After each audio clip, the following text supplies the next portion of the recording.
ఏపీలో పాలిటిక్స్ రసవత్తరంగా మారాయి. కూటమి వర్సెస్ వైసీపీ రాజకీయం హైలైట్ గా నిలుస్తుంది.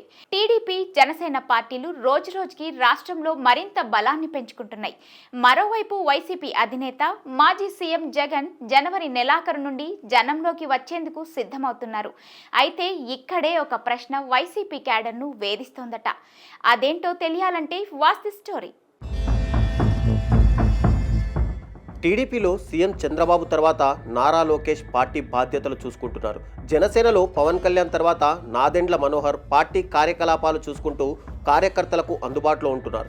ఇలా ఈ రెండు పార్టీలలో నెంబర్ 2 ప్రశ్నకు ఆన్సర్ కూడా దొరికేస్తుండగా వైసీపీలో మాత్రం ఆ లీడర్ ఎవరనే ప్రశ్నకు సమాధానం లేదు.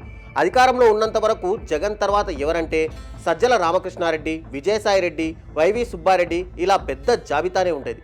పార్టీలోని క్యాడర్కు వీరు అందుబాటులో ఉంటూ సమస్యలను చక్కదిద్దేవారు. కానీ ఎన్నికలలో 11 సీట్లకే వైసీపీ పరిమితం కావడంతో క్యాడర్ కొంత నిరాశకు గురైంది. మళ్లీ పరిస్థితులను చక్కదిద్దే పనిలో జగన్ నిమగ్నమయ్యారు. ఇప్పటికే ఆయా జిల్లాల క్యాడర్తో జగన్ సమావేశాలు నిర్వహించారు. ఇలా సమావేశాలు నిర్వహిస్తుండగానే పార్టీకి చెందిన పలువురు నాయకులు గుడ్ బై చెప్పి టీడీపీ, బీజేపీ, జనసేన పార్టీలలో చేరారు. ఇలా నాయకుల జంపుతో వైసీపీకి దెబ్బ మీద దెబ్బ తగిలిందని చెప్పవచ్చు. అందుకే జగన్ జనంలోకి రావాలని నిర్ణయించుకున్నారు. ఎలాగైనా పార్టీ క్యాడర్కు అండగా నిలవాలన్న లక్ష్యంతో జగన్ జిల్లాల టూర్కు ప్లాన్ చేశారు. ఇక్కడే క్యాడర్ నుంచి ఒక ప్రశ్న వినిపిస్తోందట.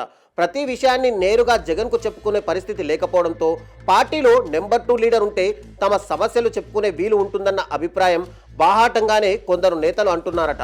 అధికారంలో ఉన్నంత వరకు నెంబర్ 2 నేనంటే నేనని కనిపించేవారని ఇప్పుడు వారందరూ ఎక్కడా అంటూ నాయకులు, కార్యకర్తలు తమ అభిప్రాయాన్ని కుండబద్దలు కొట్టేస్తున్నారట.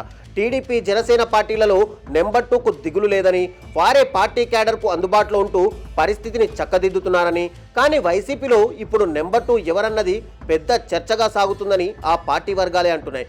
మరి ఇప్పట్లో ఆ స్థానం భర్తీ అవుతుందా, లేక ఎవరినీ నమ్ముకోకుండా జగనే అన్నీ తానై నడిపించుకుంటారా అనేది త్వరలో తేలాల్సి ఉంది.